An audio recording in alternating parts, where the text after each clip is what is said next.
Hello, Explora bookworms. Welcome again to the program where we explore and talk books. This is Joel, and buckle up because Explora Talks starts right now.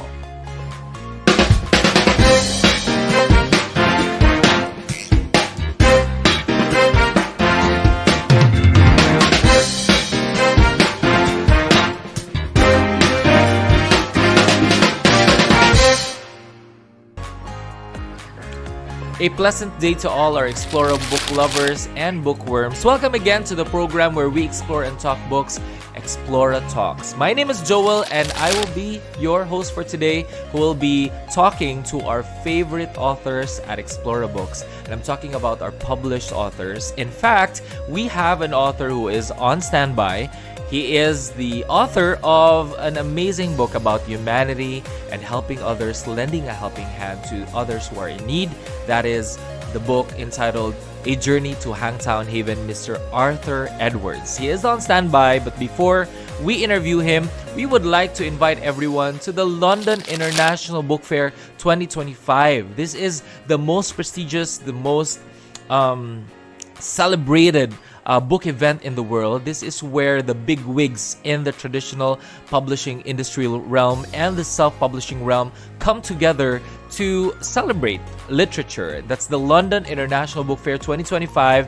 And the good news is, Explora bookworms and book lovers, the good news is Explora Books, the whole company will be there and will be joining the London International Book Fair 2025, where we will be doing a book signing for some of our authors. We will be holding a book event for them, a book signing event, and we will also be exposing your book there. If you're an author who has published a book or yet to publish a book, go to our website, explorabooks.com, and go to contact, which is one of the tabs right there on our website, and just contact us through the contact information written on our website, and get to know on what are the steps into getting this getting a participation to the London Book Fair 2025.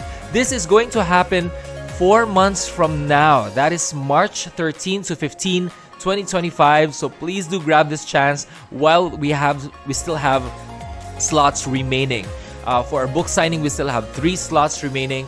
And for our book exposure, we still have 15 slots for you guys. So if you have a book or you are yet to publish a book, please do make sure to enlist yourselves and register. All right. So the London Book Fair 2025 is a business-to-business event where you have the chance to meet the traditional publishers, the industry makers, the industry decision makers rather, and the translation rights investors. All the investors in the publishing realm will all be there. So it's your chance to be brushing elbows with these people. And of course, get your chance to also be featured on our very first edition of Explora magazine. All right. That's a very exciting feat that we have stepped into. On March 13 to 15, we will also be launching the Explora magazine at the London International Book Fair. If you get the spot for the book signing, if you have enlisted already, or you have enlisted to our book display packages, you will automatically have the chance to be exposed at the Explora magazine, which will be distributed in 15,000 copies. So, guys, mind you, this is mind-blowing because your article at the Explora magazine will be distributed across the world. There will be press releases done for you, and of course, this will be sent out to the investors, traditional publishers in London International Book Fair and all other book fairs which Explora Books will be joining in the year 2025. So again, this is a very much awaited opportunity for you, all our book lovers and all our authors. It's your chance to participate in the biggest book fair of all time, the London International Book Fair. We will be located at the booth 3E38. So if you want to know more about this exciting opportunity, please watch this teaser of LBF 2025 X Explora Books. Let's all watch this. The biggest, the most anticipated, most prestigious, most celebrated. business to business book event in the history of literature. Finally, Explora Books goes to the London Book Fair 2025. Set the scene. Start the story. Save the date. Be seen and be discovered in the biggest book fair that changed hundreds of author lives. Be part of the history as it unfolds with Explora Books. March 11 to 13, 2025 at Olympia Events London, United Kingdom. Book display, book signing, meet and greet visitors, meet investors, meet clients, tell your story, traditional publishers and book buyers. Take your story to the next level.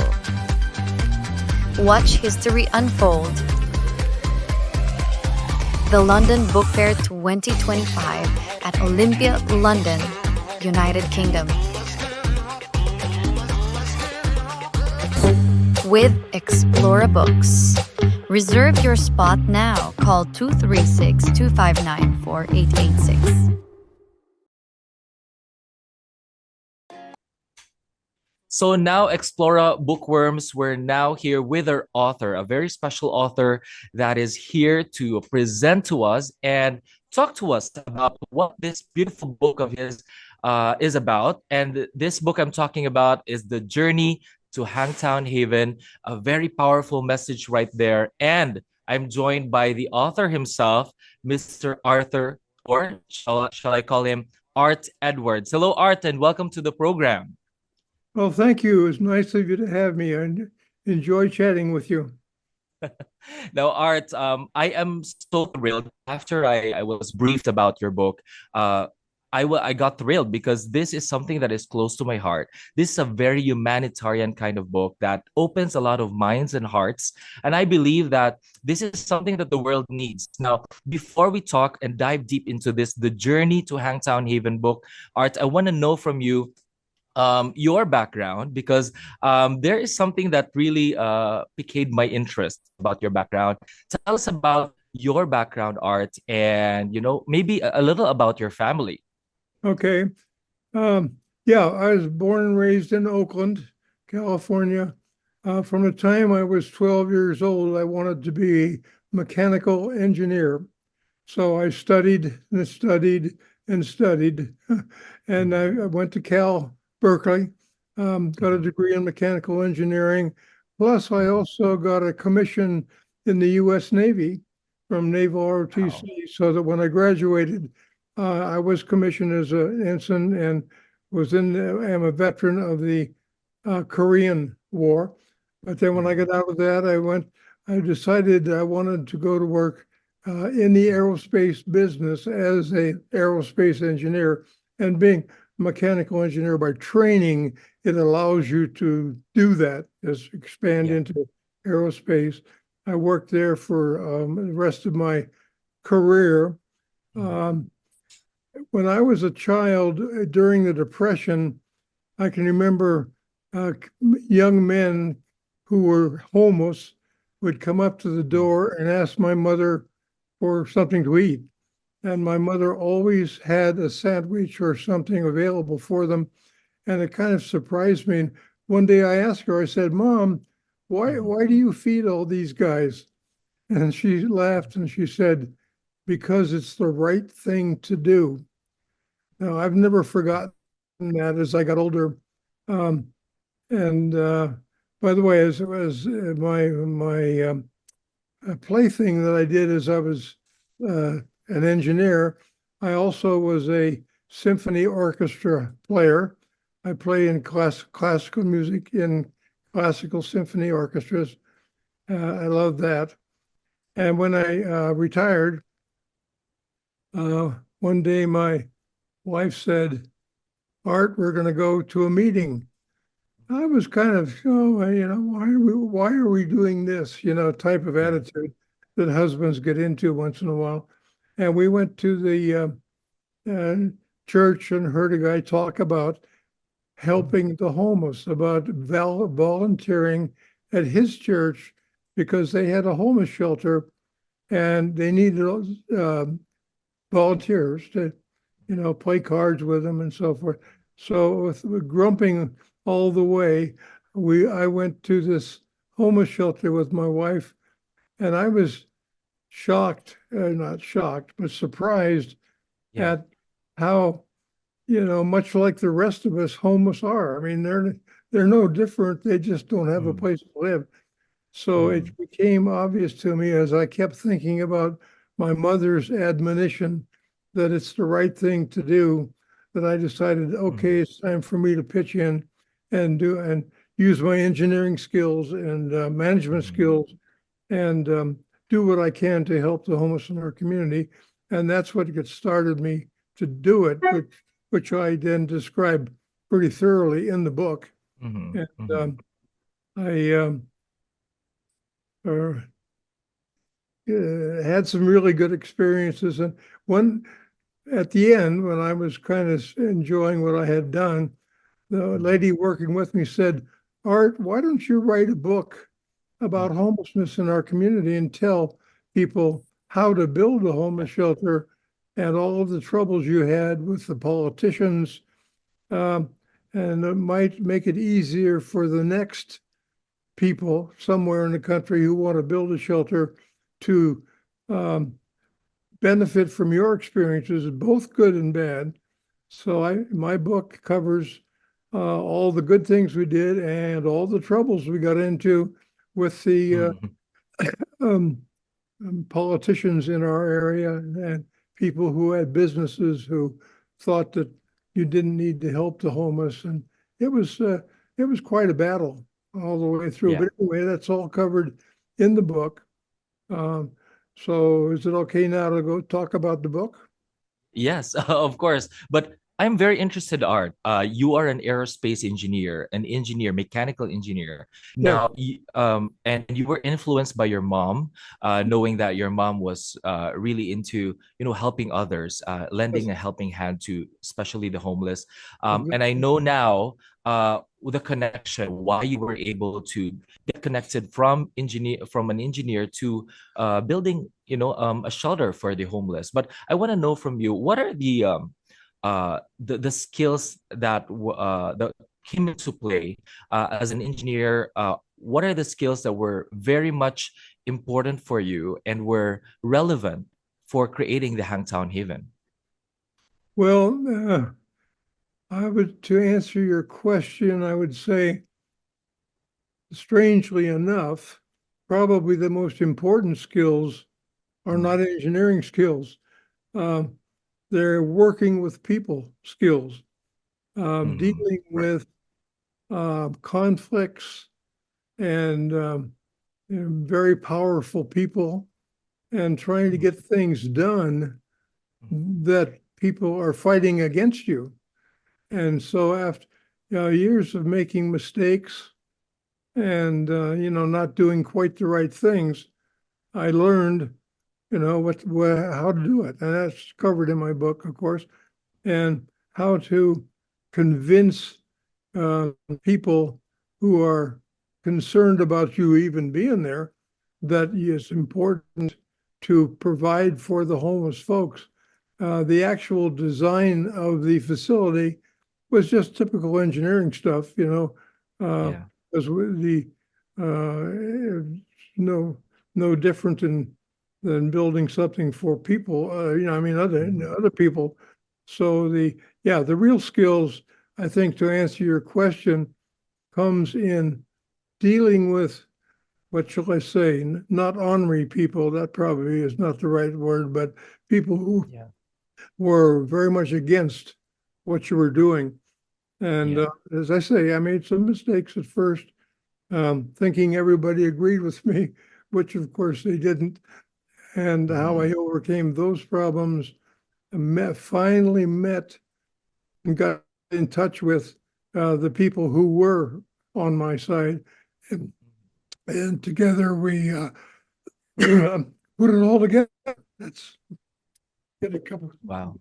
Sure, sure, no problem.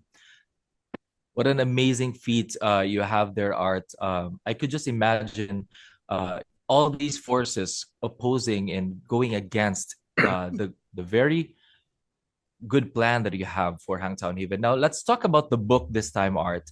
I know Okay. that after everything that you've been through, all the challenges that you've been through with this, with creating and organizing a group and, all these people to come together and build Hangtown Haven, you have written a book about it, and that's the journey to Hangtown Haven. But tell us, what are the bits and pieces, the meat of this book, and why should everyone read it? Well, just to save them from making the same mistakes I made, um, Mhm. I cover a lot of legal issues, Mm. uh, laws you have to comply with, uh, people whose back you have to scratch to get support.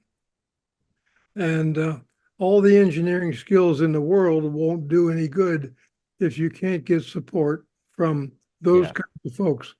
And that's what that's I right. cover pretty deeply in my book. Mhm.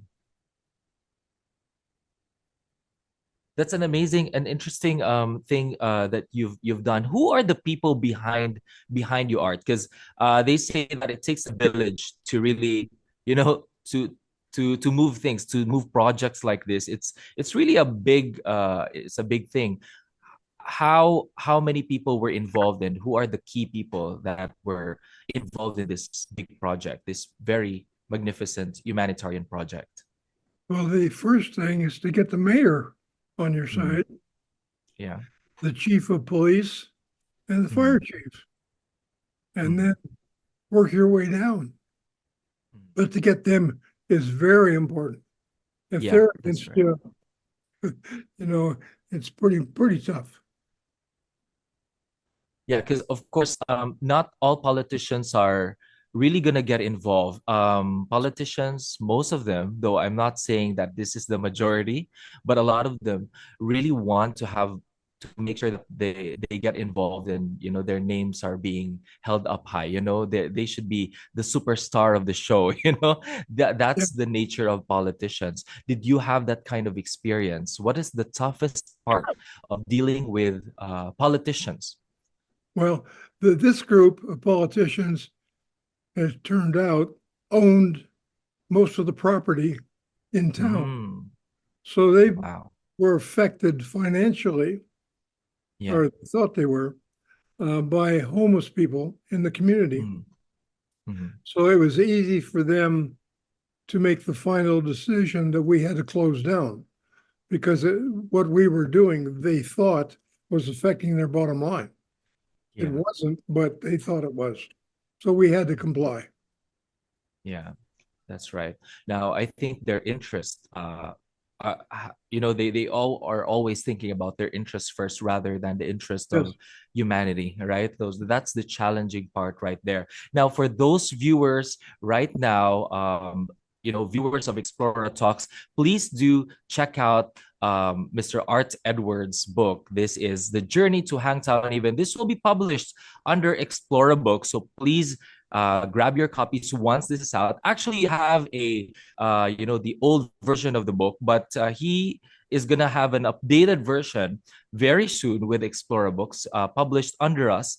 So please just watch out for probably 2 to 3 months from now, 2 to 3 weeks rather.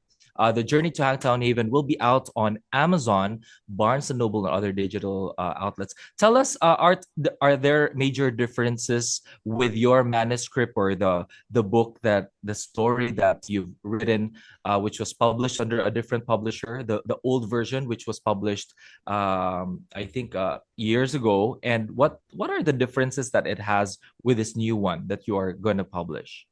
Well, the main difference is the last chapter that I added, which Mm, is the good news that we finally got the county to agree with us to build a permanent homeless shelter. And it's in design now. And they they closed down juvenile hall here in mm, county, which they immediately gave to us, and we built a beautiful building with showers and uh, feeding capability and basketball courts and places to sleep and air conditioning and warmth and all the things we've been fighting for the years. We finally got the county to agree with us, and that was not in the first volume because it hadn't been done yet. It's Yeah. fairly recent. So I was able to get one last single page chapter in saying Mhm. we have finally crossed the Rubicon and have the county bus supporting us in helping the homeless in our community. Wow, amazing. Now, let me just read this part of your synopsis, Art, because this is something very important.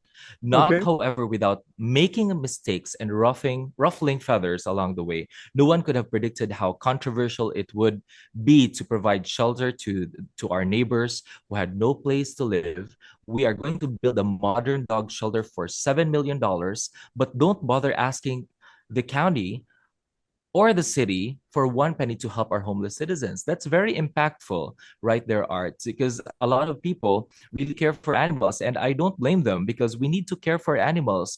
But imagine being not being able to lend a helping hand to those who are just like us, humans like us. Am I right? And that's what makes us human, being Yeah. able to, help other people who are homeless. Right now in the US, Art, um, no, we're in Canada, but in the US, there's still an increasing number of homelessness, and it's still Exactly. present, right? And that's one of the major problems. What would you think would be the best message for these politicians if you have this chance to speak to them right now, or to our president perhaps? Because I think it's really the top politicians who have they have the key. Am I right? They have they are the decision makers. They can make or break. What would be your message to these politicians, and even to the people who are callous? They don't care about these homeless people. They think that these homeless people, they have the mentality that these homeless people, they're not doing enough. What That's their contention. They're not doing enough, or probably they are not seeking opportunities. They're lazy. They're not doing that much to improve their lives. But there are just parts in our lives that we are down, and we just couldn't avoid that. There are times that fate destines us to not have a home. So what is your message to these people, Art? Well, actually, it turns out is a very important thing, which I forgot to mention, is money. Mm, As we were trying to build something, the county and the city and everybody said, do not use government money. You have got to raise the money from that you need from the people right. around you. If I had gone back and said, no, I need city funds or I need county funds, Mhm, I would never, I wouldn't gotten to base one because they mhm, weren't willing to spend money to help the homeless. So we mhm, made a big effort to raise money, and I raised about 60 to $70,000 to build and maintain the shelter from just people, you and me, mhm, coming by and seeing what we're doing. I had one guy come by, young man. I took him for a tour, and when it was through, he said, "But could you use some money?" And I said, "Oh yeah, I'll get." I figured maybe $10 or something. He wrote me a check, drove off. I looked down at the check, $10,000 he had given me. I just about wow. fainted. That lasted us quite a while. So you never know what you're going to get. You just have to Mm, be honest about it and say, we need help financially. But mhm, now, with the state is funding what our county is doing now for homeless. mm. So we're okay financially. Yeah, that's amazing, Art. I think this book also is a challenge to everyone, if you are planning to create your own community, just a small community of volunteers, and really make it happen, for these homeless people, I think this book can serve as a guide. It says here in your synopsis that this book tells us how it was done, how it can be done, and how to avoid serious mistakes along the way. Am I right? So this Yes, is like a guidebook. Yeah, it's like yeah, a Bible for it's a Bible for creating a community to help other yes, people, especially the homeless. That's yes. amazing, Art. That's exactly Now, what I intended. yeah. So, what's your challenge to these politicians? What do you think is your message to these politicians? Because they have the ball. Well, it's so ingrained with them. It's hard to, get them unplugged from what they've believed most of their lives. And you indicated earlier that they think the homeless should be out there working, and they're trying Mhm. to. That's why we built a shelter, is so they can shave and shower and get food and clothes Yeah. and get a job, which they couldn't otherwise. So um, we've got to get across to the politicians, Mhm. A, that we're not going to use their money, B, that everybody is being trained and helped to get a job, get back to work, or go to college. Some of our people went back to college, but to make in other words, what we build is not a permanent solution to their problem. It's a step to develop the future that they're going to need when they get back, and we hope everybody gets back into the normal society and home, That's right. marriage and family and so forth. But the step we provide is critical just to get out of the forest and off the Wow. streets and get your life back into a position. And we all work together, as I talked about in the book. One homeless person would help another homeless person, and they'd Mhm. work as groups together, uh, getting back to normal operation. And I had Mhm. many letters afterwards of people who were graduated, so to speak, gotten jobs. Couple of guys who are truck drivers who are making all kinds of good money who claim none of it would have been possible if we hadn't provided a home for them at a critical moment in their lives when they had no control over their environment or what was happening to them. And we took them in and Yeah. they worked together with everybody.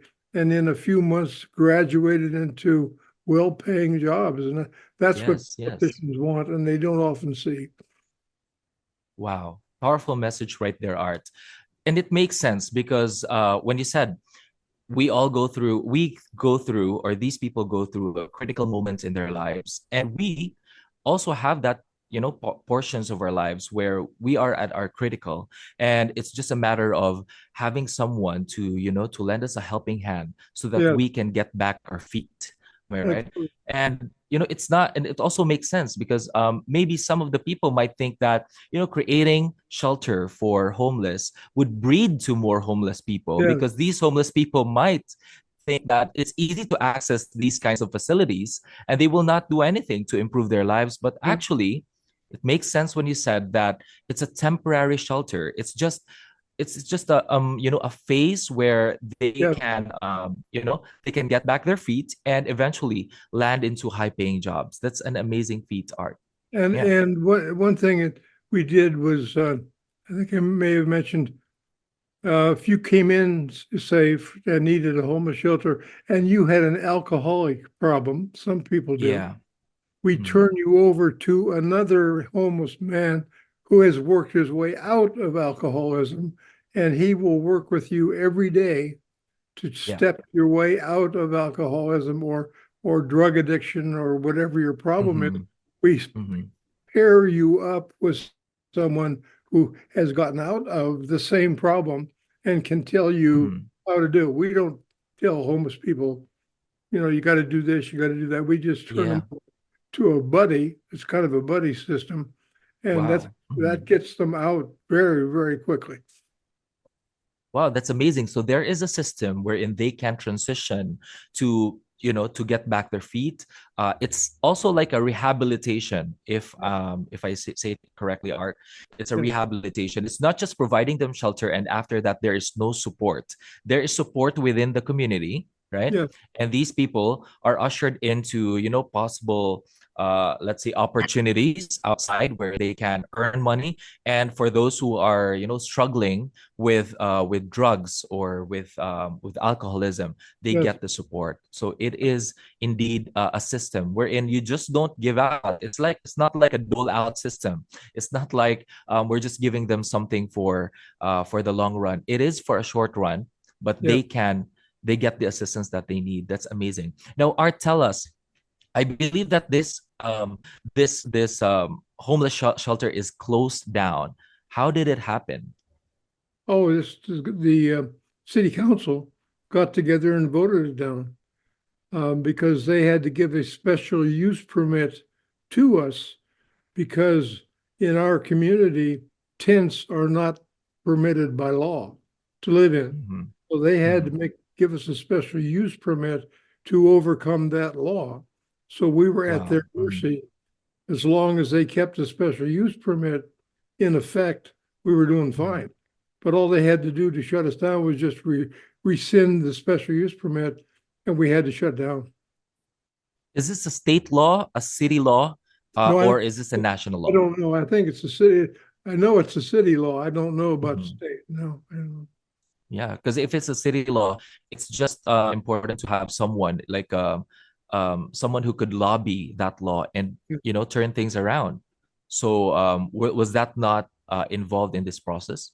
Well, what's funny about that is, what, 150 years ago, when gold was discovered a few miles from us, everybody Mm-hmm. lived in tents. There were Mm-hmm. thousands of men uh, camped next to the river, mining for gold every day, and they went back into their tents at nighttime, and nobody Mm-hmm. complained about it then. But of course, most of them got rich. Yeah. Wow, that's amazing, Art. Now, again, for our viewers, just a challenge for everyone. If you want to start your own homeless shelter, if you want to know the dynamics, for example, this is the right book to read. The Journey to Hangtown Haven by Arthur Edwards. Call him Art. That's his nickname. Art, thank you so much for your time. Now, before we wrap up this conversation, Art, I want to know from you, what is your challenge to everyone in the world? This book of yours is a book for the humanity. It's something that everyone should read because it doesn't only happen in the US or in Canada, it happens all around the globe. You could just imagine, even in Asian countries, in European countries, even in Africa, they Yeah, also suffer from this kind of somewhat like a disease in the community, which is homelessness. right. Now, as someone who has been there, putting the community together, making sure that you achieve that goal, what is your challenge to these people? And how can we possibly in our day-to-day lives change others' lives?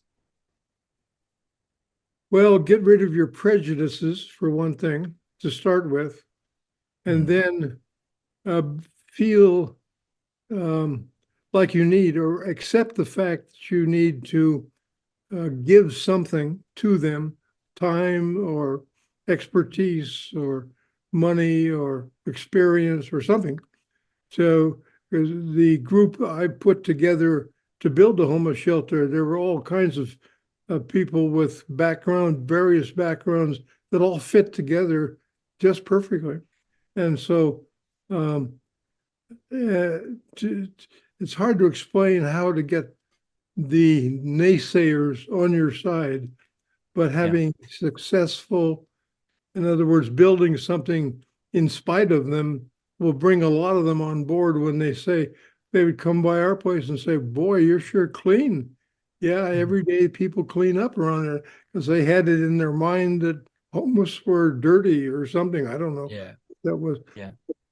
by doing something that describes to the community what can be done Mhm. and how to get rid of their prejudice against people who find themselves homeless is about the best thing because they won't believe you if you just tell them. we're Yeah, going to that's do this. right. Oh, no, you're not going to you can't do that. No, Mhm.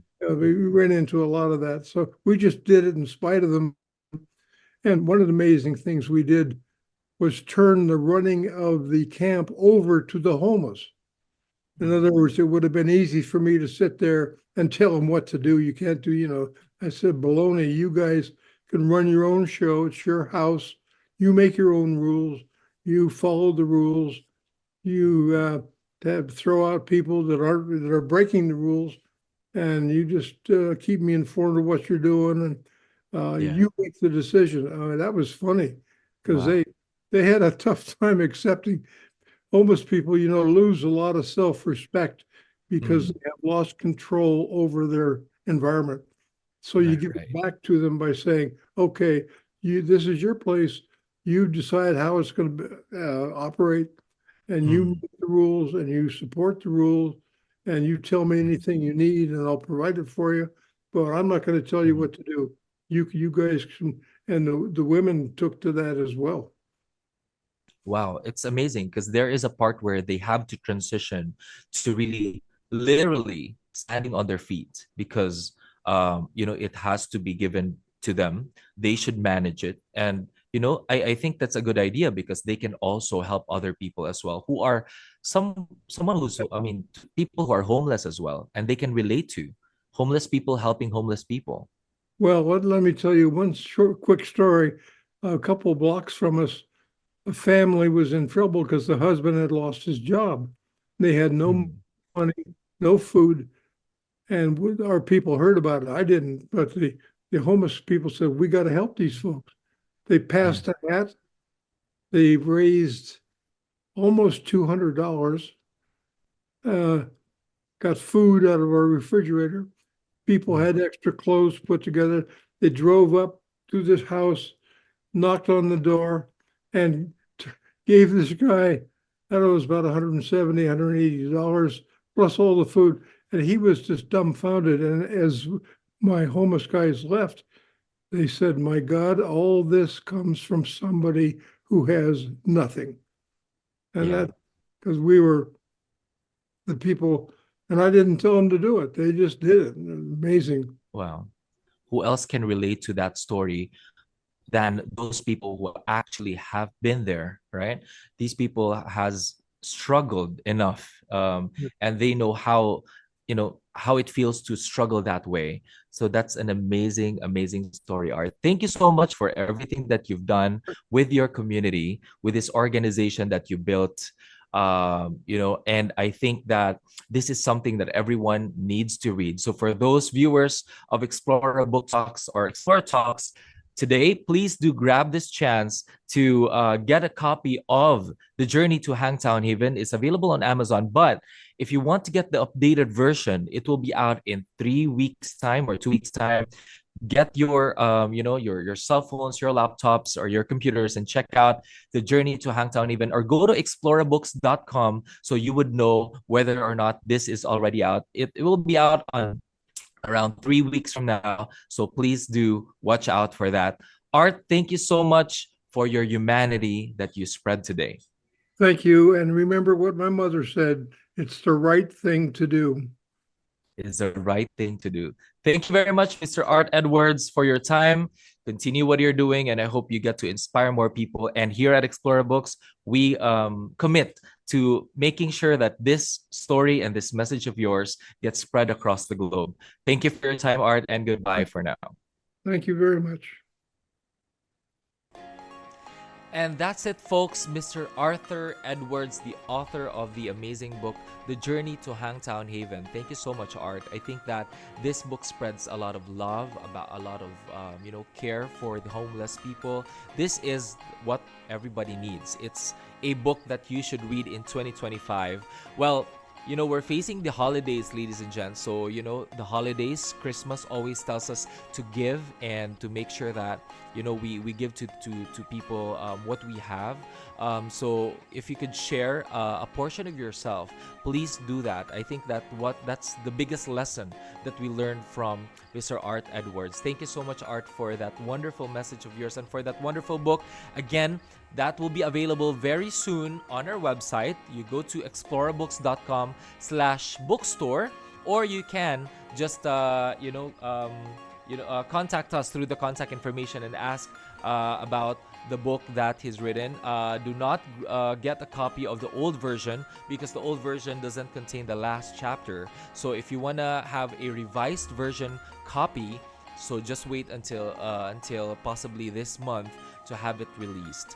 Now, before we end this portion or this edition of our Explora Talks program, we would like to invite once again everyone who hasn't registered to a spot for the London Book Fair, International Book Fair 2025.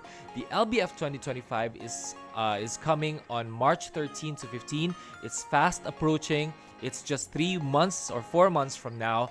Please do make sure you register through our website by contacting us through the contact information at explorabooks.com/contact and get to talk to our representatives on what are the things that you need to know about the London International Book Fair. This is a business-to-business event that everybody, all in the self-publishing and the traditional publishing industries, should not miss. So do not miss this. If you have a manuscript and you haven't published your book yet, please do go to our website and also talk to a representative on how you can publish your book. Maybe, just maybe, you can still go with us or go have your book exposed at the London Book Fair 2025. So, again, if you haven't done or taken a step towards that, make sure that you contact us through the website.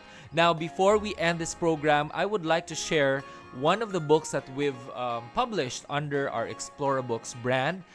It's written by J.E. Morrow, and J. Morrow has been, somewhat, he's known as the author of Hospital Survival, where he recounted there in his book what are the experiences that he's been through being hospitalized for months. And it was because of a disease that is unknown and it was difficult to trace. But finally, J. Morrow was able to recover from that, and he has written a book, Hospital Survival, to spread the word and to inform everyone what are the things that you need to know before you get hospitalized for that long. Imagine being hospitalized for 3 months and you don't know what to expect. And he says there that, sometime in our lives, we will be going through hospitalization. Every one of us, right? Most of us, perhaps. So if you want to prepare yourself for that, if you're open-minded, you want to, uncover what are the things that go through in a hospital setup, please read this book, Hospital Survival. But today, I'm going to share another book that J. Morrow has written as well, that is Spirit Beach, Sands of Serenity. This is not a memoir, but this time he has written a fantasy adventure book that talks about Ray Durant and Sophia, who are best friends in childhood, but Sophia is an ethereal entity. So this is a fantasy book, a fictional book, and this is something that J. Morrow has written through his imagination. And it's amazing how his imagination runs, because it talks about the powers between the ethereal entity and the human entity. So please do grab this chance to get a copy of the book through Amazon and other leading digital bookstores. You can also get this copy of this book through Barnes & Noble online, or better yet, to get a copy of this right away, it's important to, you can just go to our website, explorabooks.com/bookstore, and look for Spirit Beach, Sands of Serenity. Again, that's written by the prolific author, Mr. J.E. Morrow. So for all our bookworms, see you again next time or next episode. I'd like to thank everyone for staying with me throughout this program. Until next time, this has been Joel, and see you here at Explora Books next time, where we explore and talk books. Goodbye.